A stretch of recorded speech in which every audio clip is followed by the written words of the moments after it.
Good morning, everyone. My name is Bernat Capdevila, and I will start the overview of today's case, death at Macy. As you will see, we'll start with the timeline of the incident, what happened on the date of the accident, April 5th, 2010, and what happened on the following days after the explosion took place. We will go over a brief overview of the company, as well as some history of violations and fines that the company had for the last 2 decades. We will also talk about a year and a month before the explosion, what was the situation of the company regarding some violations and fines as well. And we will finish with some controversy under CEO Don Blankenship, which will help us answer these questions. The tragic accident took place on April the 5th, 2010, roughly 300 meters underground, that's where the explosion took place, in one of Macy's Energy's coal mines called the Upper Big Branch Mine, located in Montcalm, West Virginia. As we can see from our timeline, the explosion, the accident took place at around 3 p.m. of that Monday, April the 5th, and at the moment of the explosion, the miners that were outside the mine quickly realized something was wrong. They rang all the bells. They even tried to enter the mine tunnels in order to help their fellow workers trapped inside. However, any attempts from the miners' side to help were quickly stopped due to a high level of methane and other poisonous gases. They, however, could find 7 of their peers dead due to the explosion, and they could save 2 of them which were injured but alive. It was not until 3 hours later, at 6 p.m. of that same Monday, that the first rescue teams, equipped with masks and oxygen tanks, could enter the mine for the first time. Their progress, however, was very slow due to the low visibility and the debris accumulated in the tunnels of the mine, and they found, however, the first dead miner. Several rescue teams were entering and exiting the mine in order to replenish their oxygen tanks, and throughout that afternoon and the following evening, they found several more dead bodies of the miners. At 2 a.m. of the next day, Tuesday the 6th, the bodies found by the several rescue teams accounted for a total death toll of 25 dead miners, which led them to the conclusion that there was still 4 miners still unaccounted for. So at that moment on, all the rescue efforts were quickly organized in order to quickly find the four miners that were still unaccounted.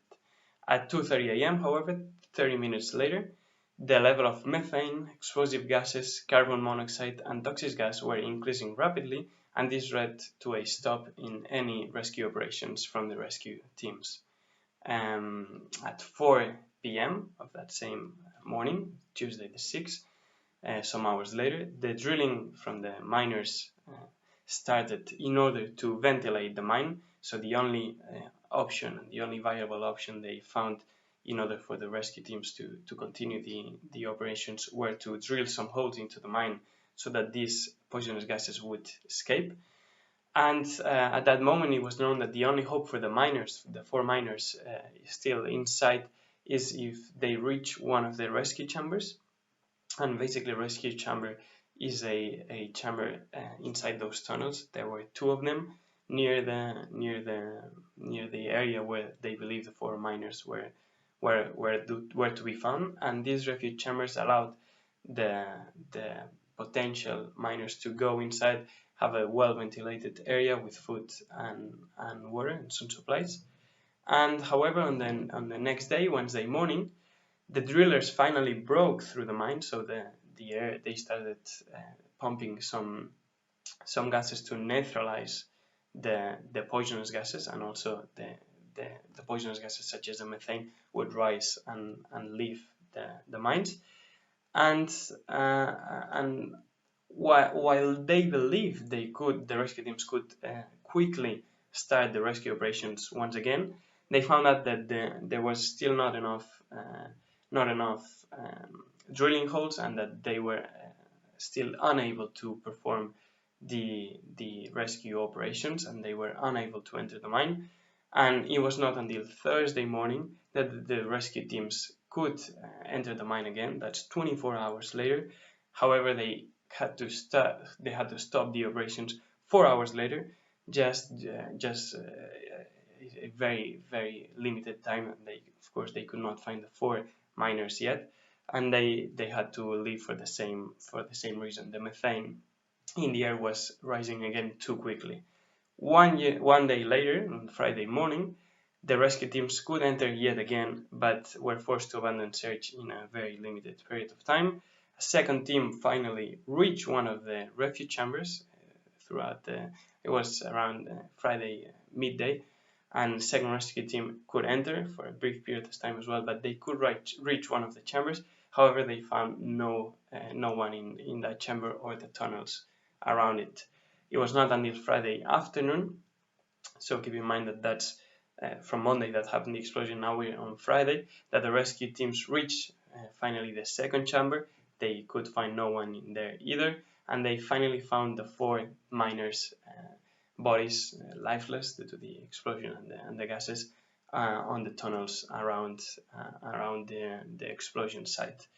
As a conclusion, the death toll accounted for 29 killed workers, 29 miners that were killed in the worst accident in the mining industry in the US in 40 years.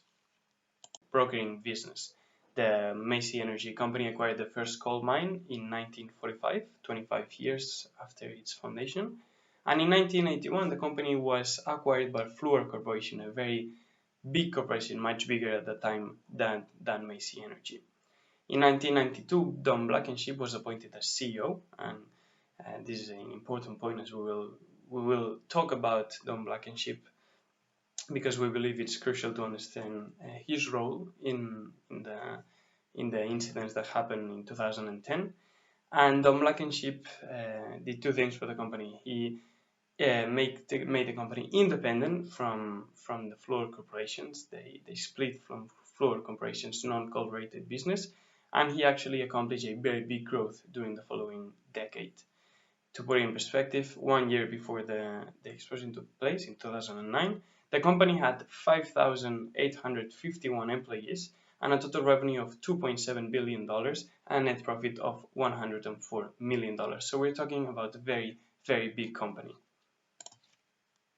Having talked about a little bit of an overview of the company, we have to keep in mind that Macy's Energy Company has a long story of violations, both ranging from the environmental side to the safety violations regarding the employees. Here there's a list of them. For example, 3.5 million in fines that the company had to pay in 1984 for disposing coal and eventually creating an environmental disaster regarding the certain waters and green spaces.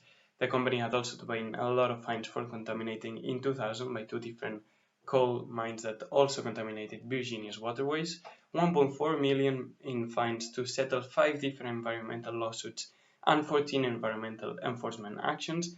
And perhaps the biggest in fines so far, in 2008, the company had to pay 20 million in fines to settle a government lawsuit charging the company with more than 4,000 violations of the Clean Water Act. And this, again, is related to the company disposing coal and other resources directly to the environment, greatly damaging it.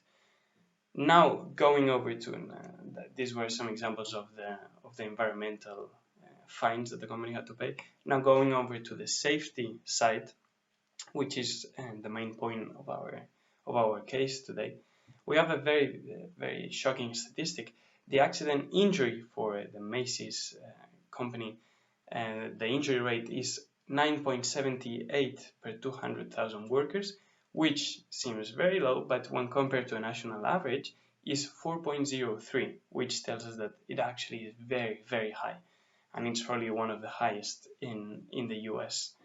In January 2006, the company had to pay 4.2 million in criminal and civil penalties when a fire erupted in one of their coal mines and 2 miners lost their lives.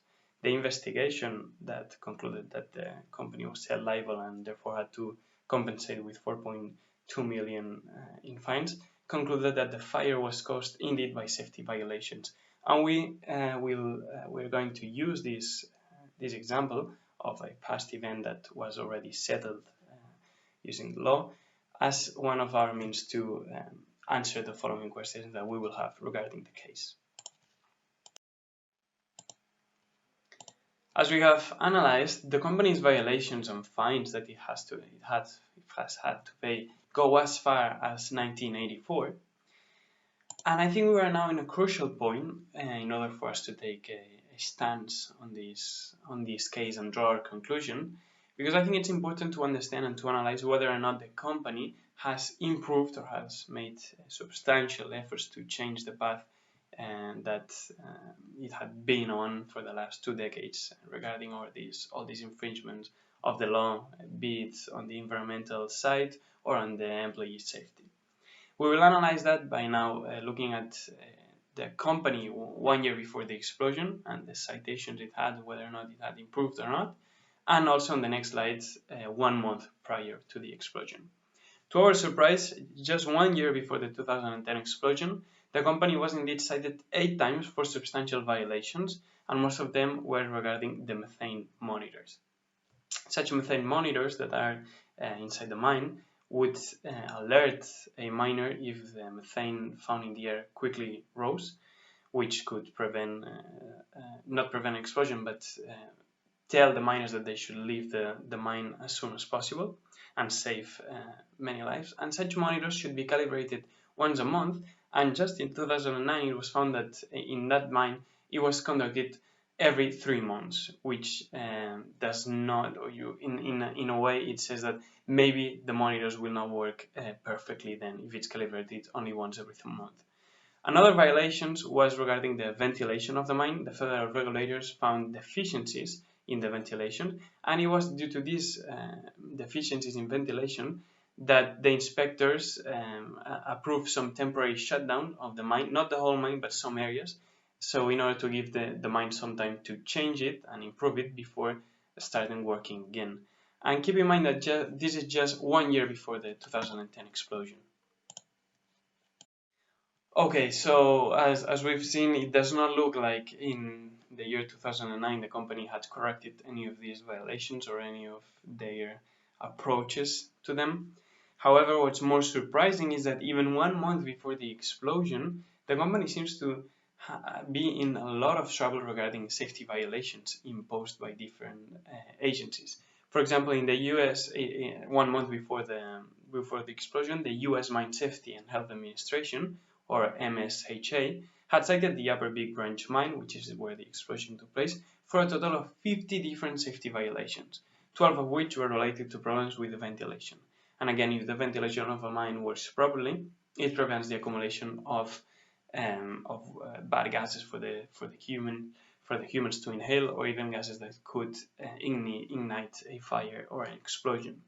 Apart from these 50 safety violations that the company had 1 month prior to the explosion, the mine had also been cited for failure to maintain proper escapeways, failure to control dust, inadequate protection from root falls, and for allowing combustible materials to accumulate in the mine.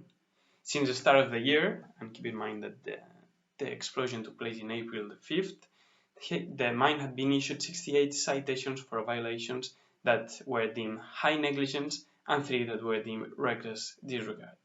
So I think it's very important, and it's a key aspect to really approach this case, the fact that just 1 month before the explosion, the company had all these outstanding safety violations and citations. And to put it in perspective, since 2005, so that's 5 years prior to the explosion, a total of 1,342 safety violations were imposed on Macy Energy. A number such as 1,342 is so big that it would be enough for the company to be shut down until they corrected those violations. However, Macy's Energy contested 422 of those violations, and this allowed the company to keep working without having to make any big stop for the operations. Finally, to finish this overview of this case, we will talk about CEO Don Blankenship at that time, and how this particular CEO brought a lot of controversy, not only for the explosion incident, but also for other incidents. To start with, we're gonna mention that the first violations that I talked about, it was in 1984, when the company created an environmental damage pretty big and cost the company 3.5 million in fines. It was caused by a subsidiary of Macy Energy Company called Roll, and it was indeed Blankenship, who was the president of Roll at that time, who came up with the idea to do so. Some years ahead, when the explosion happened in 2010, CEO Blankenship had also been receiving a lot of criticism because for the prior 2 years he had been earning 11.8 million in salaries, bonuses, and other benefits, when, as we remember, like from 2 slides before, the company still had a lot of violations to correct. Families of the dead miners, therefore, accused Blankenship of putting profits ahead of safety, saying that he's always cutting corners on safety, pushing for more coal. CEO Don Blankenship at that time responded to those comments, saying that violations are unfortunately a normal part of the mining process. However, the questions arise whether or not those violations were too much or were the average and the normal to be expected. Even Blankenship, when the investigations were carried out regarding the explosion, he even suggested that it was the MSHA itself who had to be held responsible for the death of the 29 miners. And this, of course, brought a lot of controversy as well, and it was not until December the 3rd of 2010, so at the end of that year, that Massey Energy Company announced that it was at the end of this year that Blankenship would step down from his position as CEO and as chair of the company. Alright, so having gone over the overview of the case and also having discussed the history of the company, certain violations we've seen, the CEO as well, it's now time to answer the questions. I'm going to start with the first question, which states, in your judgment and given only the facts described in the case above, which is so far what I have explained, I haven't gone past that, should the management of Macy's Energy Company be held morally responsible for the death of the 29 miners? Please explain your answer. So when discussing this question with the team, we came to the conclusion that it's clear that when an accident of such magnitude happens, and when there's loss of life present, and especially 29 people who lost their life, and keep in mind that this was the worst accident in the mining industry for 40 years in the US, when an accident of this magnitude happens, someone needs to be held accountable and held responsible for this. And we believe that it's not enough for the company to just apologize and say that they will try to do things better. Now, someone really needs to be held accountable and responsible to ensure that nothing like this will ever occur again. And as a result, our answer is yes to the question. We believe that the management of Macy Energy should be fully liable and responsible for the accident. And for this answer, we argue that, number one, they demonstrated a great inability to react and take the precautions needed, not only in this particular incident in 2010, but also, as we've seen, for the long, almost endless list of violations that the company has had for the last 3 decades, almost. They have also a record of negligences and violations that further prove the point, and it is seen as this example where 2 miners lost their lives as well. And after it was settled in court, it was found that Macy's Energy was held liable for that. Their stance against unions, especially in the mine where the Big Branch mine, where the explosion took place, also gives us some clues that they might be actually prioritizing profit over safety, as many of the families of the dead miners argued.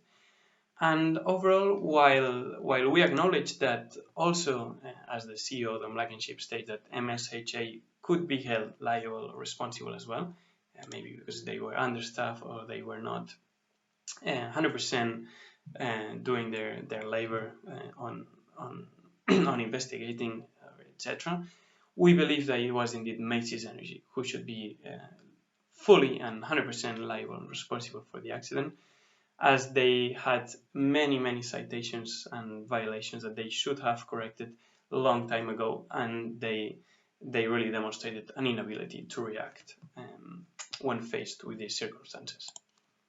So okay guys, next is the number 2 question.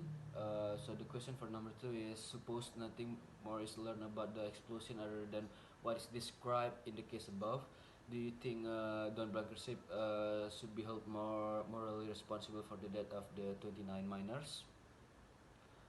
And then the answer is, in our opinion, if any of you have been asked by a group of president or supervisor or engineer or anyone else to do anything than run a coal, you need to ignore them and run a coal. This memo is necessary only because we seem not to understand that the coal paid the bills. That's actually said by the CEO itself, CEO Blankenship. So, and then by looking at the memo from the case, it is clear that Don, the CEO at the moment, value profits instead of safety. It is also stated in the case that he refused to react on several reports regarding safety violation, although it is not 100% his fault. We believe that the company's culture also contributes to the accident by taking into account that it's not the first time they had issues with safety. So we do believe that his role as the head of the company plays an important part in the accident. If and only he reacts to the reports, perhaps we think that the accident could be prevented. So according to the ethics by then for question number 3, given the only facts described in the case above, should the MSHA be held morally responsible, at least in part, for deaths of 39 miners? So in our opinion, from the case, MSHA has the authority to close down the mine if the mine had a substantial number of citations.